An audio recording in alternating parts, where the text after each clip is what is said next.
Our politicians are shameless. They're at champs in prime seats, but have done little to develop facilities in communities and schools for sports development. If they took sports and arts development as seriously as they took photo ops, Jamaica would have been far more impressive. Western Jamaica's athletes do not have one sport facility to host a decent track meet or a football game, and these unconscionable politicians are cheerleading as if they had anything much to do with the success. Just shameless. So this follows the success of standout athletes performing well at Champs and CARIFTA. But Western Jamaica continues to produce world-class athletes, and at the same time there are growing concerns about the lack of proper sporting facilities outside the corporate area. What I just read came from the president of the Jamaica Association of Principals of Secondary Schools, the principal of William Knibb, Mr. Linvern Wright, who is also the chairman of the DeCosta Cup competition. And with him this morning is Coach Claude Grant, track and field coach, who has done brilliantly. Actually, Coach Veronica Campbell-Brown, which that alone should have made him the greatest coach in the whole world. Good morning to you both and welcome. Thank you all. Morning. Good morning. Mr. Principal, I read what you said. Was I accurate first? Is that what you said? Yes, sir, I said it. All right, so let's get a little deeper, because I already said you were complaining about the lack of facilities in your region. Let's get a little deeper. What are the reasons you think that you don't have the kind of facilities that would be here in Kingston? Well, I think one of the things is maintenance, because we have some facilities. So, for example, there is the Killarney Sports Complex, there is the Catherine Hall Sports Complex, but we have not had a DeCosta Cup final, for example, in Western Jamaica since 2019. We have not been able to host Western Champs in Western Jamaica. Well, we have had it at States, but not on the quality surfaces that we'd expect to have students at that point. And those are things that have been rising concerns among many of us as principals, many of us as many coaches that the coach can speak to you about. And another thing that happens to us is that we have to spend so much more to get our top athletes on prime surfaces. So sometimes you have to take them to UWI, you have to take them to GC Foster, you have to, if you get a little help with the people at stadium, you take them on those tracks, or JC if it is that they assist you, which I usually do. But the point is that it's very expensive to hire something from here to go to Kingston.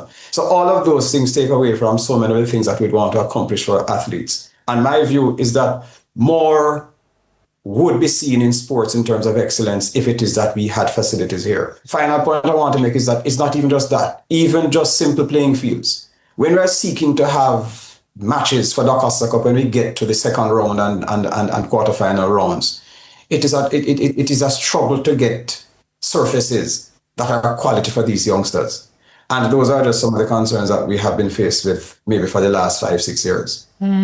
Before we go to you, Coach, so Wright, what has the feedback been out of your post? It's very strongly worded, very strongly. You didn't hold back.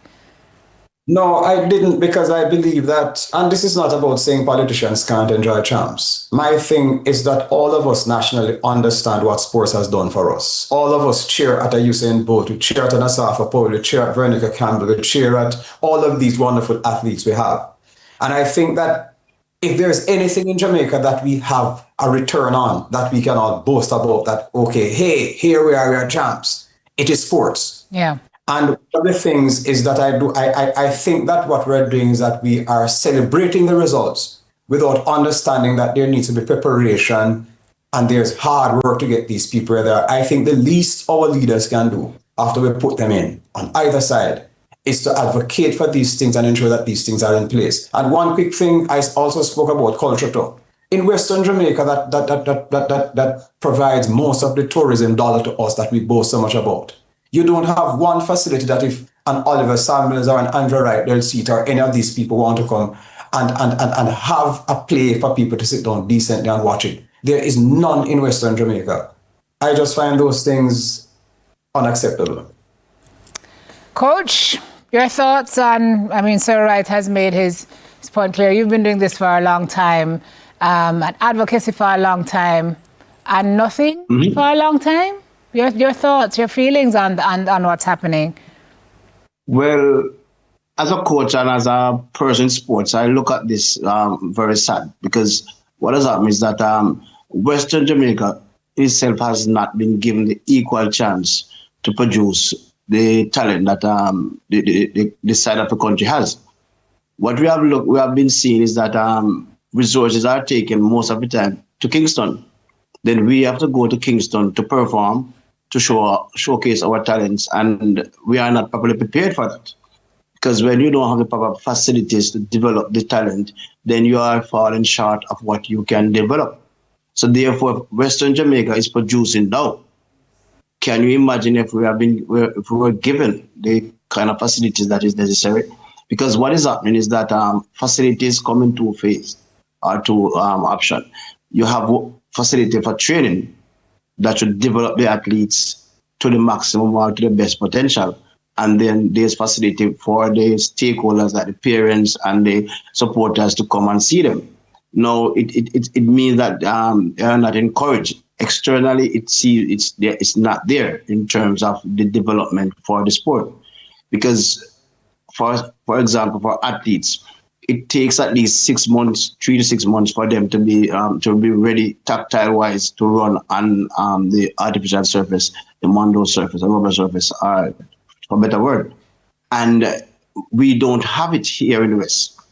Traveling to Kingston is very hard. When our athletes go to Kingston, they have to wake up 5-6 hours before the ones in Kingston.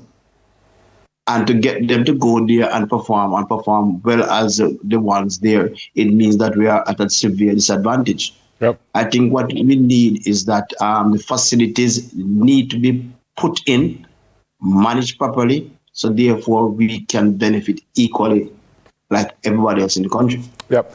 Principal, some people might say, well, Jamaica College, they have a track that came from past students. Calabar, they have a track that came from past students. Some people might say, well, maybe some of the principals in the West, playing devil's advocate here, should really kind of grab some people together and say, well, I need a track at William Knibb. You see, and Bolt used to go there. Well, I need a track there. And some people might say, well, it is really up to you to kind of help out your school. How would you respond, sir? In my mind, what happens to a Magati High or a Maud McLeod or any of those schools where they don't have that kind of weight behind the past students? Right. I just don't believe that such things ought to be left to private sector or the interest of somebody, because somebody can go to a school and have the money but has no interest in that. I think that if it is that schools are going to be places of opportunity where there's a collective, we have a collective taxation system and all of us put in this. Our children need that kind of development. We all are good with what is happening in terms of the results in sports. I do not believe that we should leave it to that, because if someone by whim says, I don't want to support your school because they're out of, if as a principal you maybe don't give somebody a transfer who they want to get a transfer and they're out with it, then you have a real problem. And the other thing that we must know is that in those schools, in many instances, it is not many past students who do that. It's a past student who maybe is very wealthy, has some money to put aside and can just do that kind of thing with them. But I just don't feel that it should be left to that. We need to use our resources in a much better way and help our people where we see that results are to ensure that we get these things going. Okay. Yeah, I want to ask Coach, but I guess you could answer too, Sir Principal. Does this leave you folks exposed to the risk of people being recruited away? Have you seen that? Yes. May I speak to that? What is happening is that Kingston look good because they take all the resources from us, not only monetary, but they do take the resources in terms of talent from the West. If you should actually make a good survey, you'll find out that most of those performing students in Kingston or some schools outside of the region that have boarding facilities, the talent comes from the West. It's unfair for that parent or that child to be taken from the parent. What should happen is that each child should go home in the evening to the parent. So therefore, they can actually go there, the child.